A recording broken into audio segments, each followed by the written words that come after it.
بسم الله الرحمن الرحيم. السلام عليكم ورحمة الله وبركاته. بسم الله الحمد لله والصلاة والسلام على رسول الله وعلى آله وأصحابه ومواله. لا حول ولا قوة إلا بالله العلي العظيم. Jemaah sekalian rahimakumullah, bapak-bapak dan ibu yang kami muliakan, segenap pengurus masjid yang kita muliakan. Puji syukur kita panjatkan kepada Allah Subhanahu wa taala. Salam dan salam kita haturkan kepada baginda Rasulullah sallallahu alaihi wasallam, kepada keluarga sahabat dan umatnya. Judul kultum singkat ini adalah Al-Quran sebagai teman hidup seorang muslim.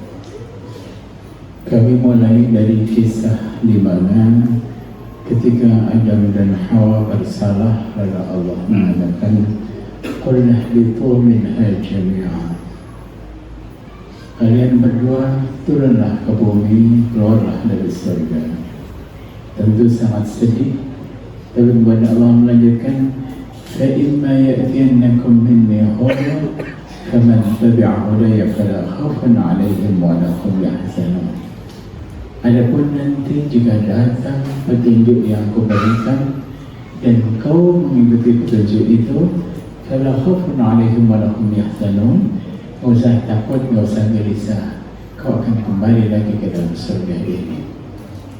Allah Subhanahu wa taala mengirimkan petunjuk sesuai dengan periodenya, ada Ibrahim dan seterusnya sampai Musa, Isa, Muhammad sallallahu alaihi wasallam, dan Nabi Muhammad mendapat petunjuk yang paling sempurna yaitu Al-Quran.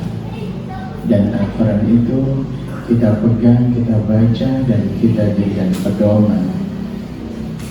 Ketika Rasulullah sallallahu alaihi wasallam menerangkan tentang Al-Quran, Rasul mengatakan, siapa orang yang berpegang teguh dengan Al-Quran, dia tidak akan sesat selama-lamanya. Dia adalah petunjuk, dia adalah cahaya, dia adalah rusydah, patokan kita.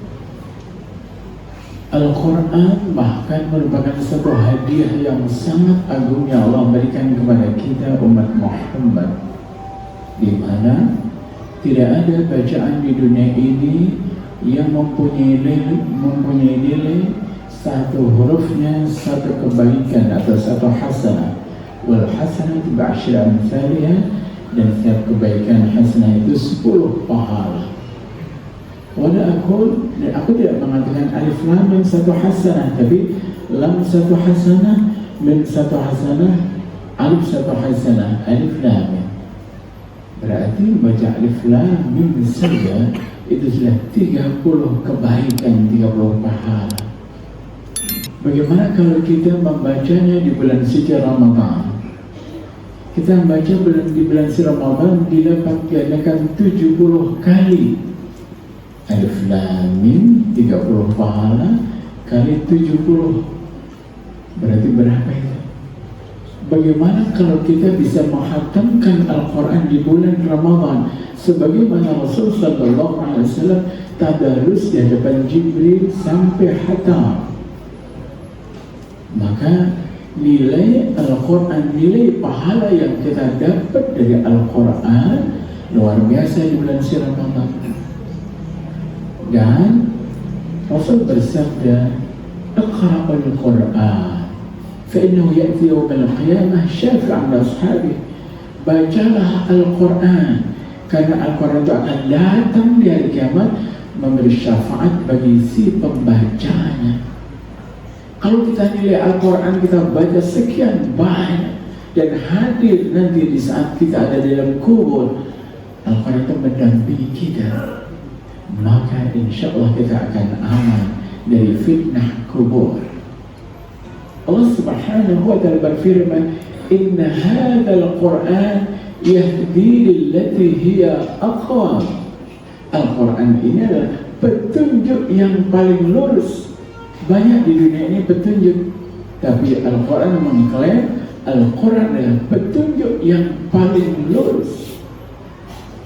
Jamaah sekalian rahimakumullah, Karena itu maka banyak sekali orang-orang yang berpegang teguh dengan Al-Quran, walaupun dia bukan orang yang alim, walaupun dia bukan orang yang fasih membaca Al-Quran dengan sempurna, akan tapi karena cintanya dia dengan Al-Quran, dia mendapatkan karamah, dia mendapatkan kemuliaan yang luar biasa.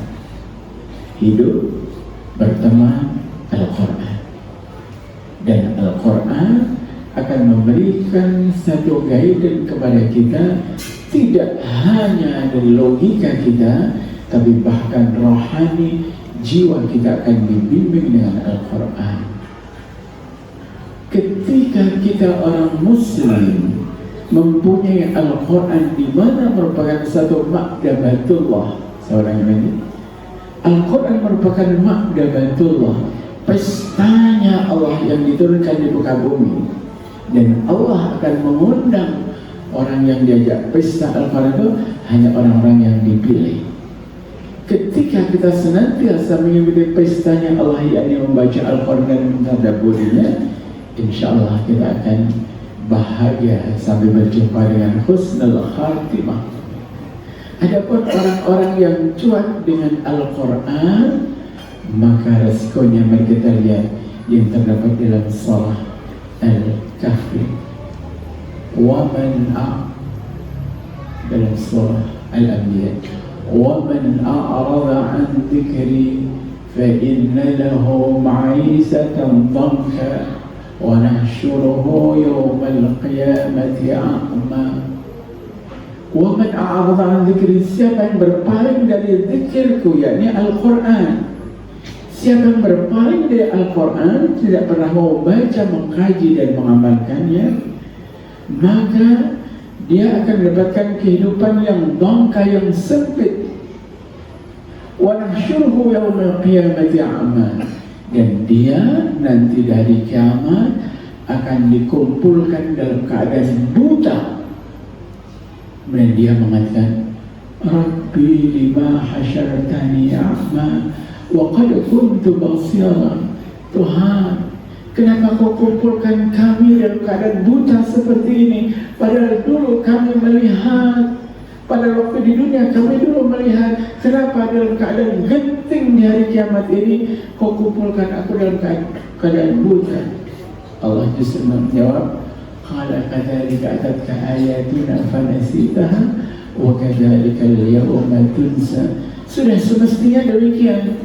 Dulu ketika aku datangkan Al-Quran, kau pura-pura lupa, dan hari ini kau juga dilupakan. Allahu Akbar.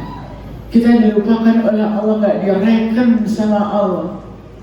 Ketika di dunia dia menjauhi Al-Quran, maka di akhirat dia akan dikumpulkan dalam keadaan buta, sementara kita akan melewati siratal mustaqim. Allahu Akbar. Mari kita cinta Al-Quran, mari kita mengamalkan apa yang ada dalam kandungan Al-Quran. Mudah-mudahan Allah muliakan kita sebab kita cinta dengan Al-Quran. Allahumma arhamna bil Quran, Allahumma arhamna bil Quran, waj'alhu lana imaman wa nuran wa hudan wa rahmah. Allahumma dzakirna minhu ma nasina wa 'allimna minhu ma jahilna warzuqna tilawatahu ana al-layli wa atrafana waj'alhu hujjatan lana la hujjatan 'alaina ya rabbal alamin. Jadikanlah Al-Quran perisai bagi kami, bukan Al-Quran musuh bagi kami nanti di hari kiamat. Mudah-mudahan bermanfaat, dan mohon maaf saya akan tarawih di rumah karena kurang sehat. Assalamualaikum warahmatullahi wabarakatuh.